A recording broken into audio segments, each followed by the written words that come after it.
Hello and welcome. I recently ran an event just for women in STEM who are currently looking for a job or thinking about looking for a new job.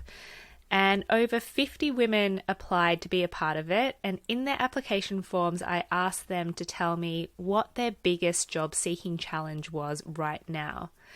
So there were 10 main themes that came up. So I've grouped them together and I'm going to talk about how you can actually deal with these top 10 challenges today. So if you're watching this and you're wondering, is this the right presentation for me to watch? Well, you're in the right place if you're sick of getting rejected for roles, or applying for jobs is taking up all your spare time and energy. You might also feel like you need to do something different to get noticed, but you're not really sure what. Or you're about to start applying for roles, but you have no idea where to start. No one ever teaches us how to do this stuff. You might feel like you're not qualified enough to put yourself forward for the roles that you want. Or you might be feeling discouraged because the current coronavirus pandemic has caused a massive hiring freeze. But firstly, a quick introduction. My name's Tiffany Dawson, and as I've said here, I help women in STEM create wildly fulfilling careers without compromising their family or social lives.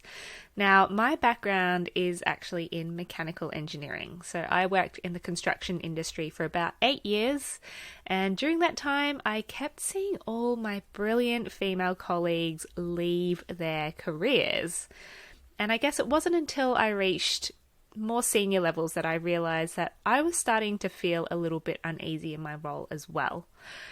I was really lucky. I got lots of help and coaching. I got great support from my managers, and I finally realized what were the things that were holding me back. There were all these barriers that I had to personally get through myself in order to reach leadership levels. Now, in terms of job seeking, I've obviously been a job seeking woman in STEM quite a few times before. I've even moved countries from Australia to the UK and gotten an engineering role there a couple of times too. Aside from my own experience of being a job seeker, I also was a hiring manager. So I led a team of about 20 engineers, grew that team to about 30 engineers during that time. So that meant a lot of sifting through CVs, cover letters, lots of interviews. So I've seen a lot of what does work and what doesn't work. So these are things that I want to share with you today. So what you'll hear about today is your top 10 job seeking challenges and what you can do to address them, and a little bit about the Job Seeking Blueprint, which is this incredible resource I've created just for women in STEM who are looking for a new job, and how it can help you today. So firstly, your top 10 job seeking challenges. These have been collected from real women in STEM who are currently looking for jobs, so you are probably going to relate to a lot of these. Firstly, the coronavirus is slowing down the job market. Help! What do we do? Now, this is obviously something that none of us can control. It's just this global pandemic that has swept the world over, and it has unfortunately slowed down hiring in quite a few countries. Now, what I'm going to tell you is not going to fix the coronavirus, but it will help you in your job search. Now, this might be easier said than done, but I want you to listen in anyway. Coronavirus is something we can't control, and I want you to not be concerned about things that you can't control and start redirecting that energy that you were going to use to worry about the coronavirus into something you can control. What you can control in a crowded market is learning how to write a standout CV and cover letter. That's going to get you through the first door, because there are still jobs out there. It's just that there are probably less jobs and more people going for them. So you really need to learn how to stand out and write succinctly and get your points across, convey your strengths quickly, and make things stand out as soon as your cover letter and CV passes someone's desk. Other things you can do that are within your control are to connect with your network. So if you've currently already got a great network within your field of work, definitely keep those connections going. You don't necessarily have to be going out there saying, hey, can I meet you for a Zoom call because I'm looking for a job? What I want you to do is create those, nurture really genuine connections with people within your network.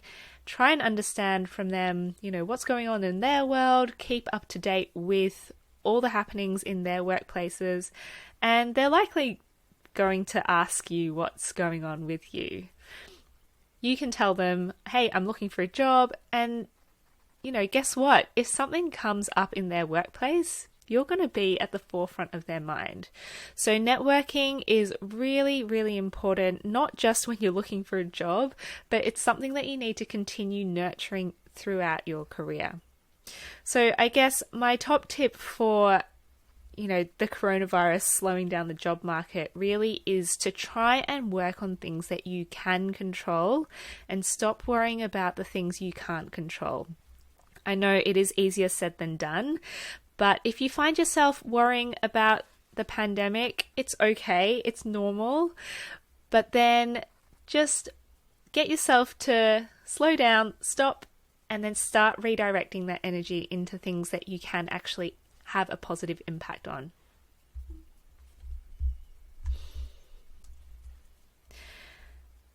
Okay, the second challenge is, how do I find a job that will provide good work-life balance? Now, this is one of the reasons that quite a few of you are looking for new jobs, because you're finding that your current workplace doesn't allow you to have a good life outside of work. So to you, I say, incredible work. Well done for identifying this and seeking out a better life for yourself and for those around you. That's great. But how do you actually guarantee that the new workplace you're going into will provide good work-life balance? Well, I guess the best way to do that is to do your background checks. So there are websites where you can see people's ratings and reviews on workplaces that they work at. So websites such as Payscale and Glassdoor. Also, back to networking again. Go out and try and add some people on LinkedIn who work at the workplace you're about to apply at and ask them a few questions. I'm sure a lot of people would love to help out and to give you their thoughts on their workplace. Again, you don't need to try and be super sleazy about saying, oh, I'm looking for a new job, can you get me an in? It's nothing like that.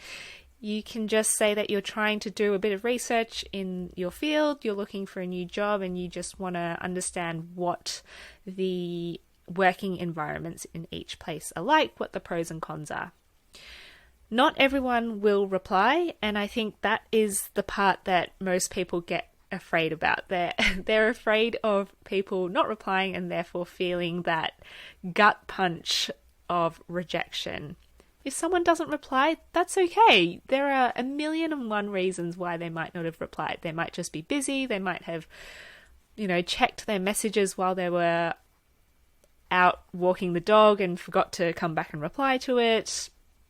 Whatever it is, if someone doesn't reply or they say they don't want to talk to you, that's absolutely fine.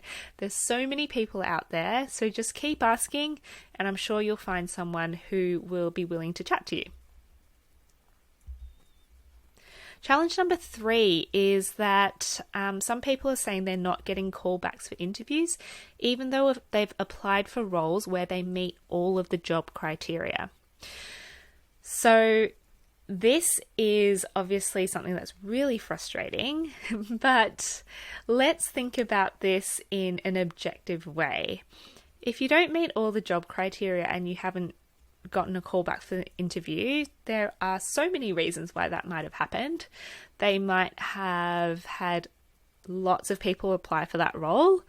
They might have found someone's CV who, has an additional skill that you don't have, and they realize actually that is something that they're looking for.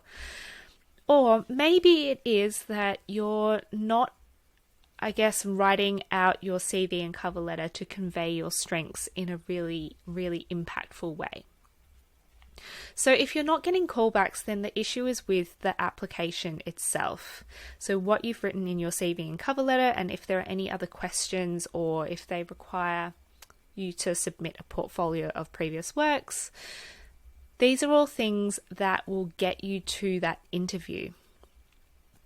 So if that's the case for you, you've applied for heaps of roles where you feel like you meet all the job criteria, yet you're not getting callbacks for interviews, I would definitely go and, check your CV and cover letter and make sure it sounds really convincing.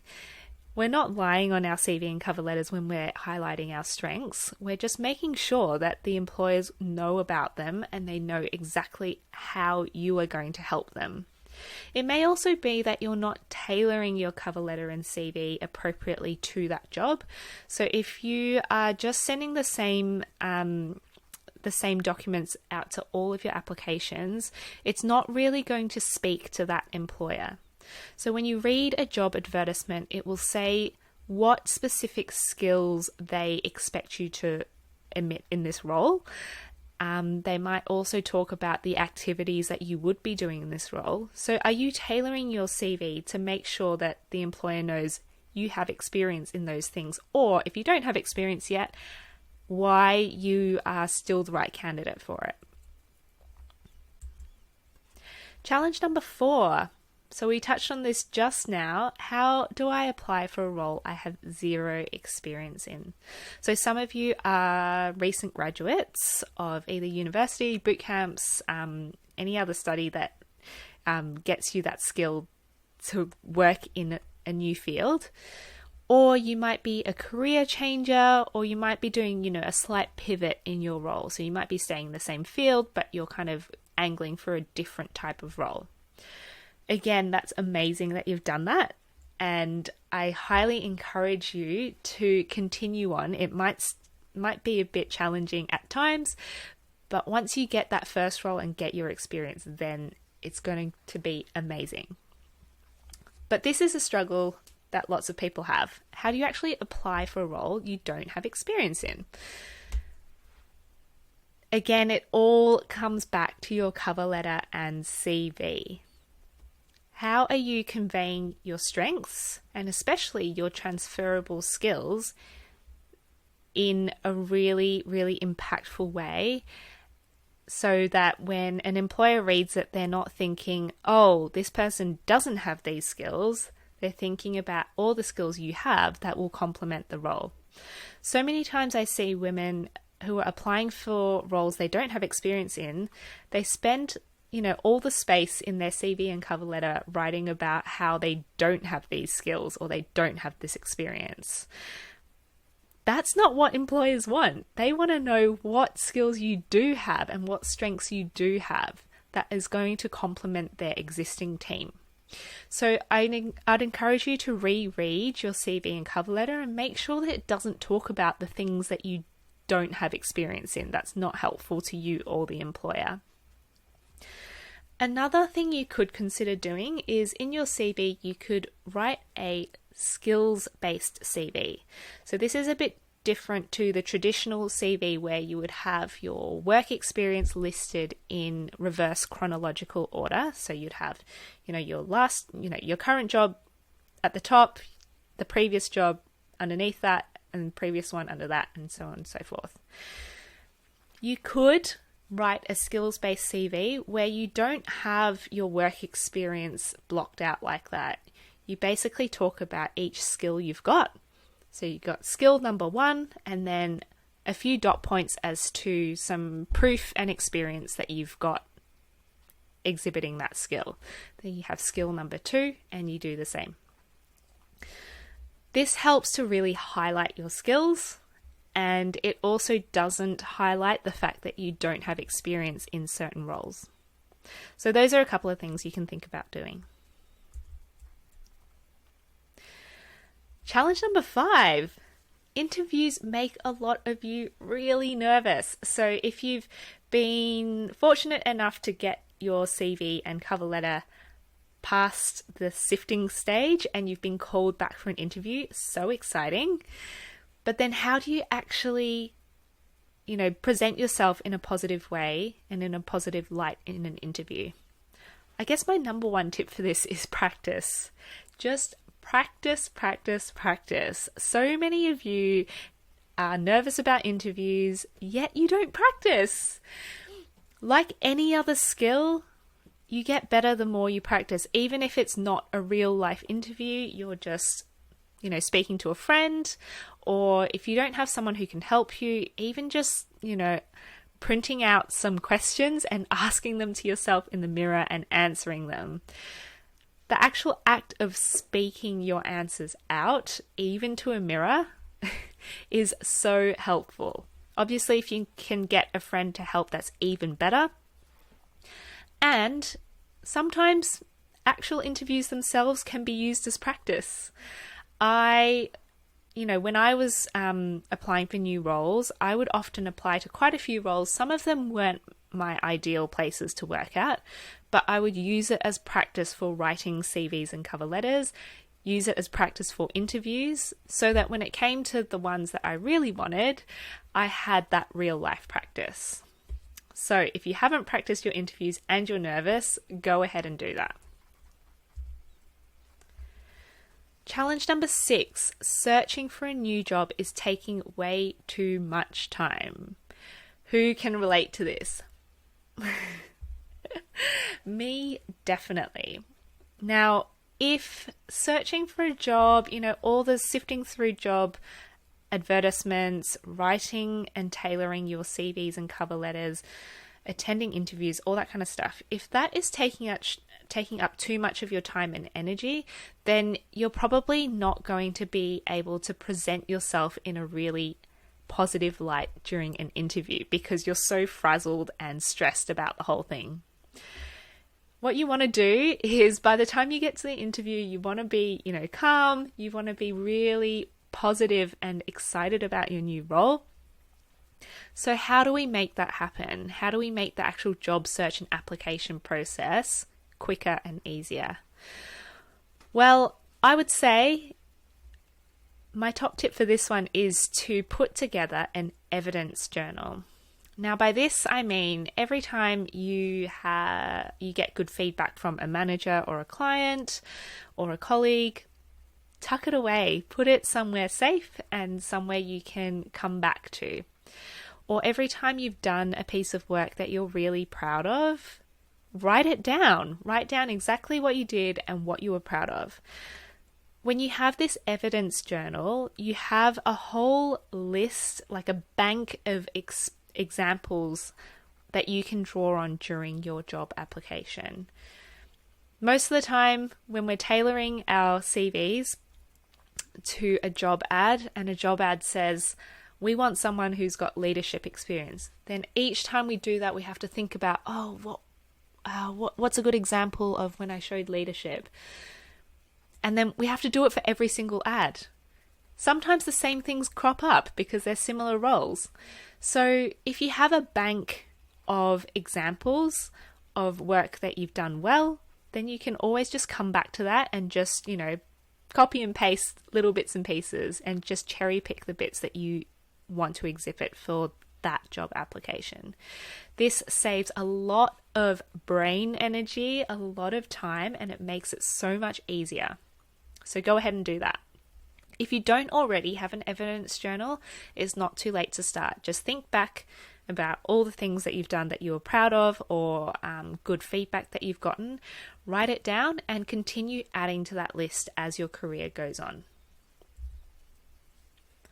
Challenge number 7, Imposter Syndrome is preventing me from applying for roles I don't think I'll get. I know this is going to sound really obvious when I say it, but if you don't apply for roles, you will definitely not get them, right? Yes, sometimes you can apply for roles and you might not get them, and that feeling of rejection really hurts. But if you don't apply for them, there is 100% chance that you will not get it. So go ahead and apply for roles anyway.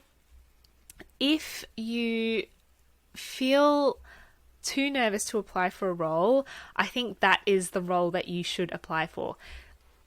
If this is you and imposter syndrome is really getting in the way, I just want you to do one application to a place that you feel nervous about.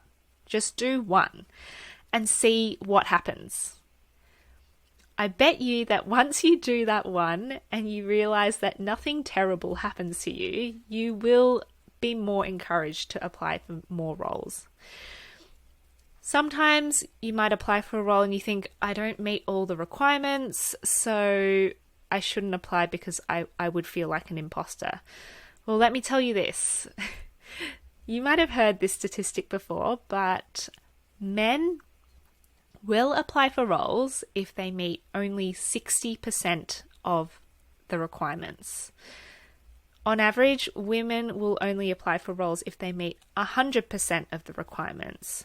Maybe that makes us more honest.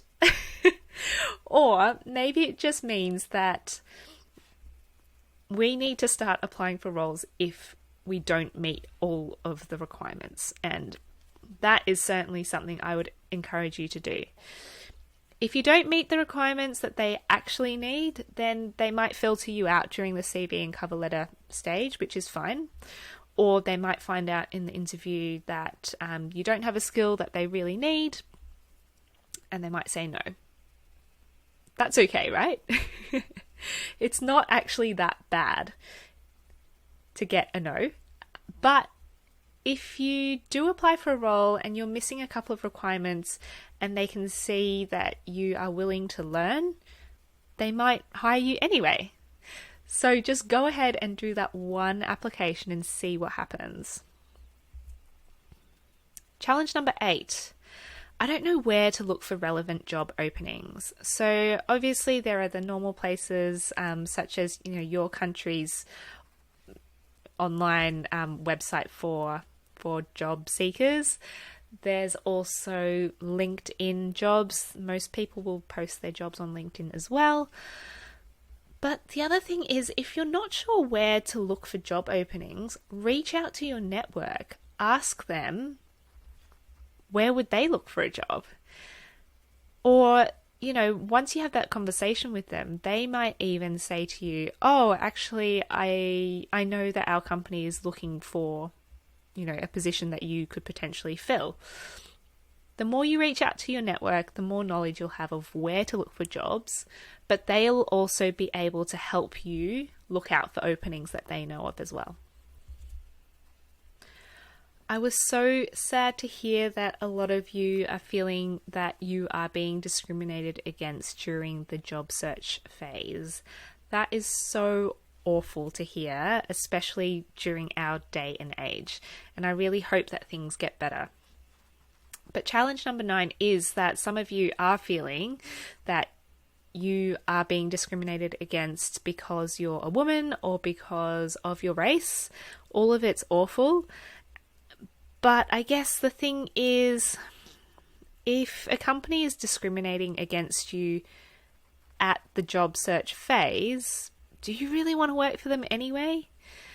Although it's annoying that maybe there are less companies that are open to having you work with them, it's also a big red flag that that is not a good company to work for anyway. If they don't feel like diversity and inclusion is an important thing for them, then that's probably a terrible workplace to work for. So again, to avoid having to spend all that time and energy applying for workplaces that are going to discriminate against you, do your background checks before you expend that energy on it. Go and look at Glassdoor, PayScale, ask around your networks, find out a bit about the company before you apply, and that'll save you a whole bunch of heartache later. And finally, challenge number 10. I want a new role, but I don't know what type of role to look for. This is for women who are currently working in a role and they're feeling like they're not mega happy about their role and they want to change, but they're not sure what to do next. I have been stuck in this cycle of trying to figure out what I want to do, and I was stuck in this cycle for a good 5 years. So I totally understand your frustration and pain. It is so annoying having this thought going round and round your head. What should I do next? I could do this, I could do that, but how am I supposed to know? My mistake that I made was that I stayed in my head. All I was doing was thinking about what I was going to do next, but I had no actions. I only found out what I was going to do next by doing kind of little actions and little tests as to what I might be interested in. So many of us feel like we need to have the whole path lined out and planned out before we'll start making the first step. Well, if that's you, you've got it backwards. You need to make a first step to find out whether that is actually the thing that you want to do.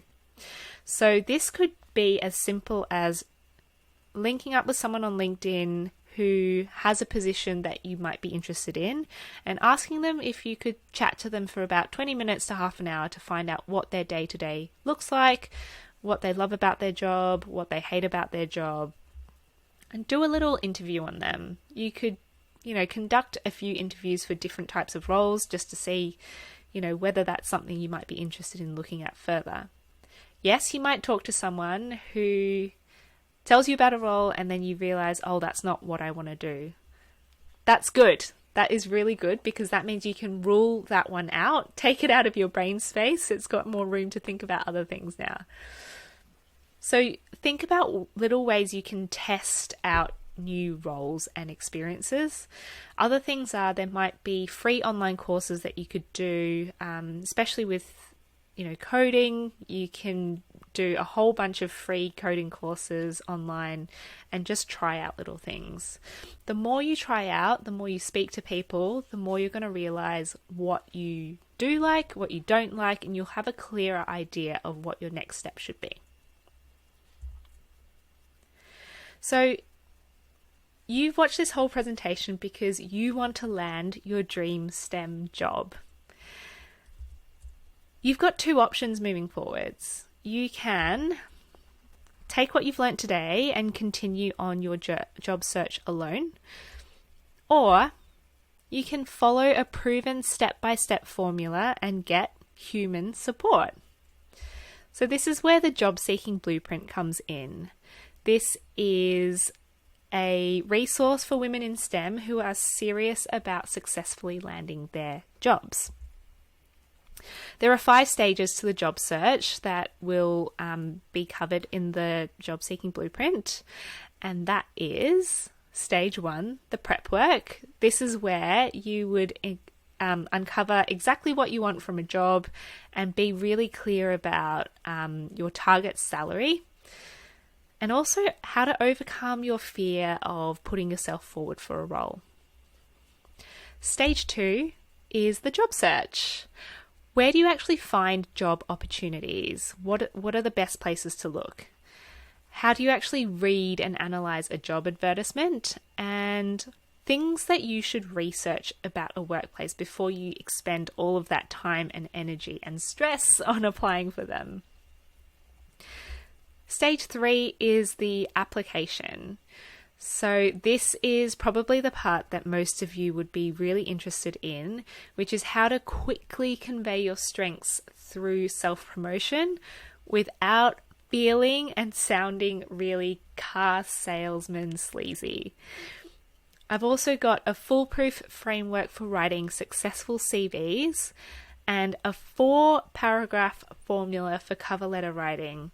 I know this is something a lot of you spend a lot of time on, and having a framework and a formula for these makes life so much easier. It's so much quicker, and it's just this formula that you can follow and repeat for each job application you do. I've also got some really clear worked examples of a cover letter and a CV, which you are welcome to copy and paste word for word. I won't mind. Stage 4. So you'll get to the interview stage, but how do you actually prepare so that when you get there, you don't have to think on the spot? You're not caught off guard by anything. And how to actually increase your chances of getting your job after the interview is finished. Stage 5 is the part that no one ever talks about, is the offer. So you might have received an offer from an employer. What do you actually check in that massive contract that they send you? How do you negotiate your salary? So in the job seeking blueprint, I talk a lot about negotiating your salary and why that's important, but also how to do it. So I've got a word-by-word script in the blueprint workbook that you can have in front of you when you're having that phone conversation with HR, and you can just say it word for word. Then, how do you resign from your current role in a positive way? Because let's face it, STEM is a pretty small industry. You're likely to cross paths with that person again. Finally, after you finish the 5 stages, there is a coaching call. So this is a one-on-one private coaching call with me, where we can talk about all the things that maybe the blueprint might not have covered in enough detail for your specific situation. And you'll get personalized advice about any of your questions, thoughts and queries about implementing the job seeking blueprint into your own job search. By the end of this coaching call, you should be able to walk away with everything you need to know for landing your dream STEM job. So here's how it works. Step 1 is to watch the training videos. I've recorded 5 short training videos. They're about 15 to 25 minutes each, based on the 5 phases of the job search. There's also a fillable PDF workbook for you that goes with each video. So I would encourage people to watch video 1, then fill out section 1 of the workbook. Video 2, then section 2 of the workbook. This is where you will write down all the things that will gain you that clarity and vision for your dream STEM job. And also completing this workbook will mean that your job applications will be a lot quicker and a lot more efficient, so you'll spend less time on writing applications. And then step 3, as I talked about before, was our coaching session together. So any other queries that you've got, we can work on those during our 60-minute coaching call. So here are some common questions that I get. I'm really short on time right now. Will I have time to complete the blueprint? Well, I know there is an initial time commitment of watching the videos and filling out the workbook, but this is going to save you so much time for each of your job applications in future. What if the blueprint doesn't answer all the questions that I've got? That is exactly what the 60-minute coaching session is for, because I know that everybody's job search is a little bit different. So this is where I will answer all your questions and help you come up with solutions for any issues that you're facing. Is this blueprint suitable for people with no experience in the role they're applying for? Yes, definitely. If you are applying for a role you've got no experience in, you have got to get your CV and cover letter completely right to a T. You need to be able to really exude that confidence in written form and also convey your strengths really quickly. So this is perfect for that. Will the blueprint help me perform a coding test, presentation, aptitude test, or create a portfolio of previous work? Now, unfortunately, this blueprint doesn't cover specific industry role requirements. Those are things that you would need to get help from by someone who has also been in your role before. However, this blueprint will get you in front of employers in the right way and in the right light. So the way that you can access the blueprint is to go to my website, www.tiffanydawson.co, and up the top in the navigation bar, there is a button for the job seeking blueprint, and that's where you can find out how to access it. You can also keep in contact with me. So if you are a woman in STEM, I would love for you to join the Wonder Women in STEM Facebook community. So go ahead and search for that there. Please connect with me on LinkedIn and Instagram. And if you're a podcast listener, I've got my own podcast called How to Be a STEMinist. So I hope that this presentation has really helped you to think about your challenges in a more positive way and given you some solutions to that. If you are interested in going ahead with the job seeking blueprint, go and check that out. It's going to be an amazing resource to help you finally land your dream STEM job. Thank you.